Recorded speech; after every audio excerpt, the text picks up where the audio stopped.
Hey everybody, I'm back. All right, so we're ready to start chapter 2 on the road to, or the bridge to Terabithia. Road. Anyways, chapter 2 is called Leslie Burke. So let's just get into that one, and so then you can hear the next chapter. It's a pretty short chapter, and there is 2 pictures in this one, so I'll let you see those too. All right, here we go. Chapter 2. Ellie and Brenda weren't back by 7.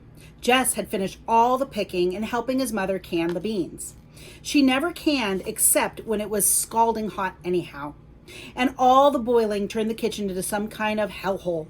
Of course, her temper had been terrible, and she had screamed at Jess all afternoon. And now, too tired to fix any supper.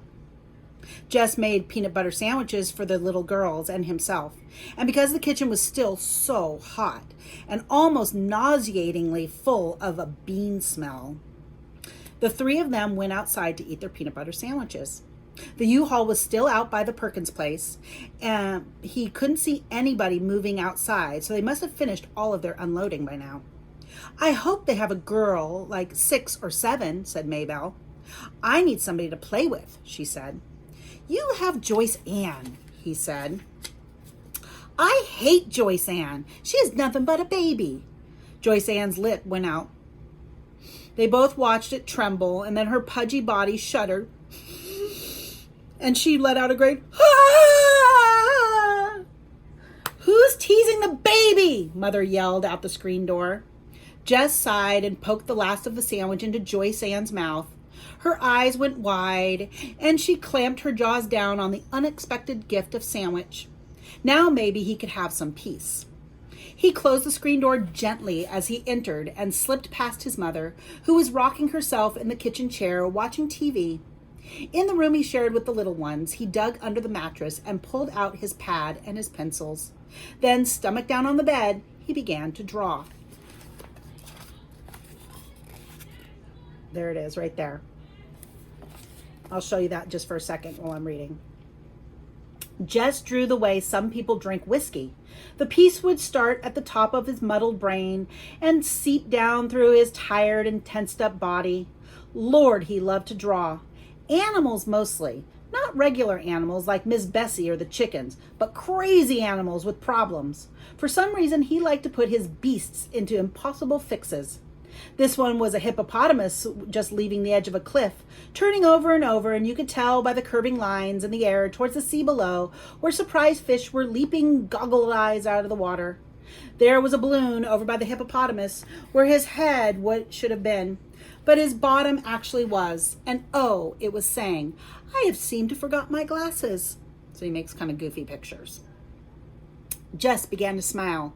If it decided to show it to Maybelle, he would have to explain the joke to her.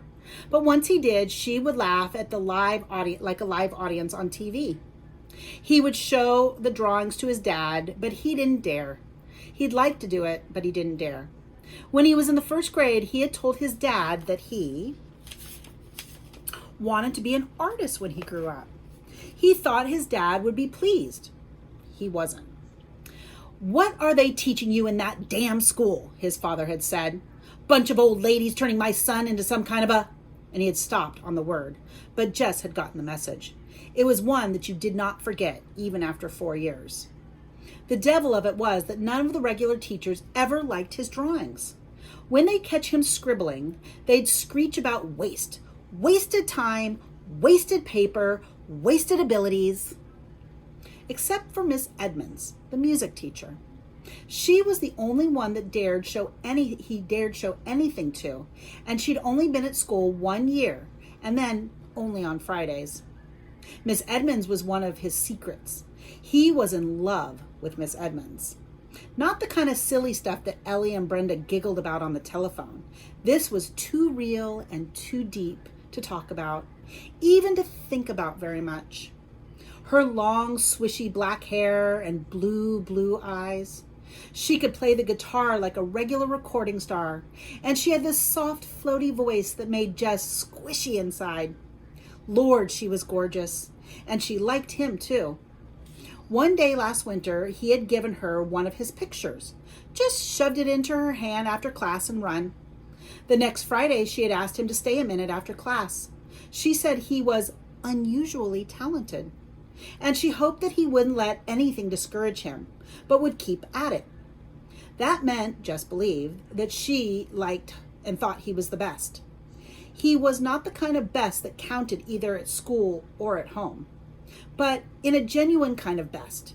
He kept the knowledge of it buried inside himself like pirate treasure. He was rich, very rich, but no one could know about it except for his fellow outlaw, Julia Edmonds. Sounds like some kind of hippie, his mother had said, but when Brenda had been in the 7th grade last year describing Miss Edmonds to her. She probably was. Jess wouldn't argue with that, but he saw her as a beautiful wild creature who had been caught for the moment in that dirty old cage of a schoolhouse, perhaps by mistake. But he hoped and he prayed that he'd never get loose and that she would never get loose and fly away. He managed to endure the whole boring week of school for that just one half an hour on Fridays. On the afternoons when they'd sit in the worn-out rug of the floor of the teacher's room, there was no place else in the building for Mrs. Edmonds to spread out all of her stuff and sing songs like My Beautiful Balloon, This Land is Your Land, Free to Be You and Me, Blowing in the Wind, and because Mr. Turner, the principal, insisted, God Bless America. Miss Edmonds would play her guitar and let the kids take turns on the auto harp and the triangles and the cymbals and the tambourines and even the bongo drums. Lord, could they make a racket. All the teachers hated Fridays, and a lot of the kids pretended to hate it too, but really didn't. But Jess knew what fakes they were, sniffing hippie and peatnik. And even though the Vietnam War was over, and it was supposed to be okay again to like peace, the kids would make fun of Miss Edmonds' lack of lipstick or the cut of her jeans. She was, of course, the only female teacher anyone had ever seen at Lark Creek Elementary wear pants. In Washington, it's fancy suburbs, and in Millsburg, that was okay. But Lark Creek? No, that was the backwash of fashion. It took them a long time to accept that there was anyone else that they could see on TV, and that was okay anywhere else too. So in those days, this is set back in time, that after the Vietnam War, that's the 70s, that women didn't wear pants. So it was hard for them to see her in pants. So the students of Lark Creek Elementary sat at their desks all Friday. Their hearts were thumping with anticipation as they listened to the joyful pandemonium pouring out from that teacher's room, spent all their allotted half hours with Mrs. Edmonds, under the spell of her wild beauty and in the snare of her enthusiasm, and then went out and pretended that they couldn't be suckered by some hippie in tight jeans without makeup all over her eyes but none on her mouth. Jess kept his mouth shut, though. It wouldn't help to try to defend Miss Edmonds against their unjust and hypocritical attacks. Besides, she was beyond such stupid behavior.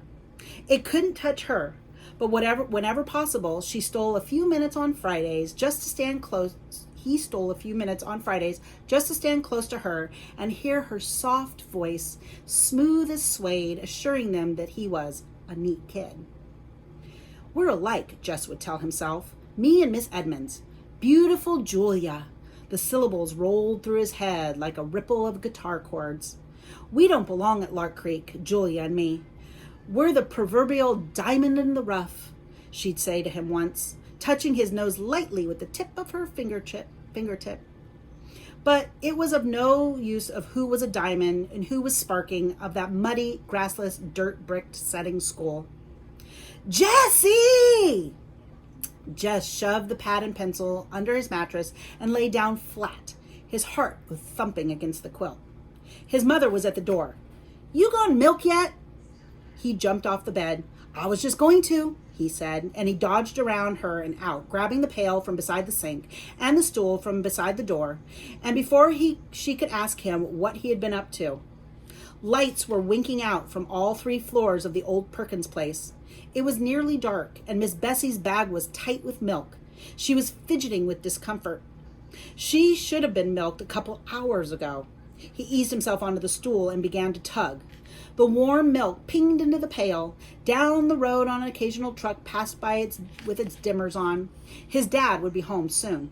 And so would those cagey girls who managed somehow to have all the fun and leave him and their mother to do all the work on the farm. He wondered what they had bought with all that money.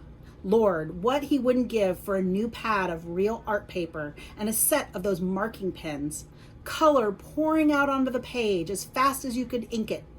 Not like stubby school crayons that you had to press down hard on till sometimes you were breaking them. A car was turning in. It was the Timonses. The girls had beat Dad home. Jess could hear their happy calls as the car doors slammed, and Mama would fix them supper. And when he went in with the milk, he'd find them laughing and chattering. Mama even forgot that she was tired and mad. He was the only one who had to take that stuff in. Sometimes he felt so lonely amongst all those females. Even the one rooster that they had, roosters are boys, had died, and they hadn't yet gotten another. With his father gone from sun up until past dark, who was there to know how he felt being a boy? Weekends weren't any better either. His dad was so tired from the wear and tear of the week and trying to catch up around the place that when it wasn't working, he was sleeping in front of the TV. "Hey, Jessie," Maybelle said. The dumb kid wouldn't even let you think privately. "What do you want to do now?" He watched her shrink 2 sizes.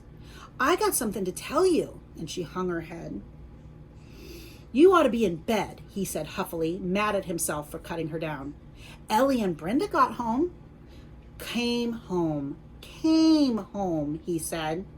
Why couldn't he stop picking on her? But her news was too delicious to let him stop her sharing it. Ellie bought herself a see-through blouse, and Mama is throwing a fit about it. Good, he thought. That ain't nothing to cheer about, he said. Burpity, burpity, burpity.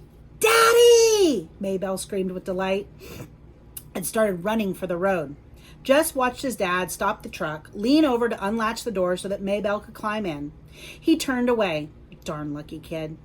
She could run after him and grab him and kiss him. It made Jess ache inside to watch his dad grab the little ones to his shoulder or lean down and hug them. It seemed to him that he had been thought too big for that since he was born. When the pail was full of milk, he gave Miss Bessie a pat to move her away. Putting the stool under his left arm, he carried the heavy pail carefully so that none of the milk would slop out. Mighty late with the milking, aren't you, son? It was the only thing that his father said directly to him all evening. The next morning, he almost didn't get up at the sound of the pickup. He could feel even before he became fully awake how tired he still was. But Maybelle was grinning at him, propped up on one elbow. Ain't you gonna run? She said. No, he said, shoving the sheet away. I'm gonna fly. Because he was more tired than usual, he had to push himself harder. He pretended that Wayne Pettis was there and just ahead of him, and he had to keep up. His feet were pounding on uneven ground, and he thrashed his arms harder and harder to pump them. He'd catch him. Watch out, Wayne Pettis, he said to himself between his teeth. I'm gonna get you. You can't beat me, he said. If you're so afraid of the cow, the voice said, why don't you just climb the fence? He paused in mid-air, like a stop-action TV shot, and turned at that voice.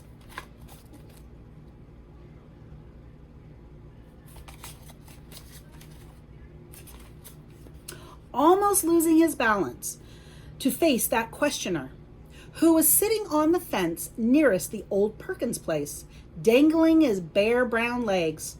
The person had jaggedy brown hair cut close to the face and wore one of those blue undershirt tops with faded cut-off jeans right above the knees. So let's look at that again. So this is who he's talking about sitting on the fence.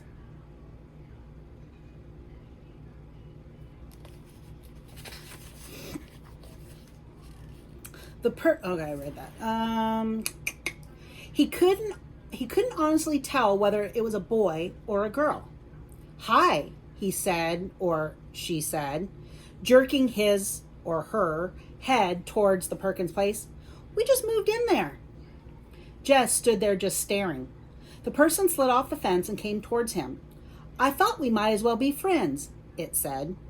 "There's no one else close by." Girl, he decided. Definitely a girl. But he couldn't have said why he was suddenly so sure. She was about his height, not quite though. He was pleased to realize as she came nearer. "My name's Leslie Burke." She even had one of those dumb names that could go either way. But he was sure now that he was right. "What's the matter?" Huh? Is something the matter?" "Yeah, no." He pointed his thumb in the direction of the house and then wiped his hair off his forehead. "Jess Aarons. Too bad Maybelle's girl came in the wrong size." "Well, well," he nodded at her. "Well, see ya." He turned towards the house. "No use trying to run away any more this morning. Might as well milk Bessie and get that out of the way." "Hey!" Leslie was standing in the middle of the cow field, her head tilted and her hands on her hips. "Where are you going?" she said. "I got work to do," he called back over his shoulder. When he came out later with the pail and the stool, she was gone. All right. That's the introduction to the next big character in the story, Leslie Burke. Right? That was her name.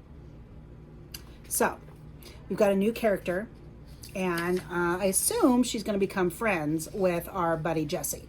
So we'll have to see in the coming chapters, but I hope you enjoyed it. So far, I like this book. I'm not sure if it's like the movie very much, though. It doesn't seem like it. So I'll be interested to see how this one ends. All right. Hope you're all doing well and doing okay and doing well. I'll see you soon. Bye.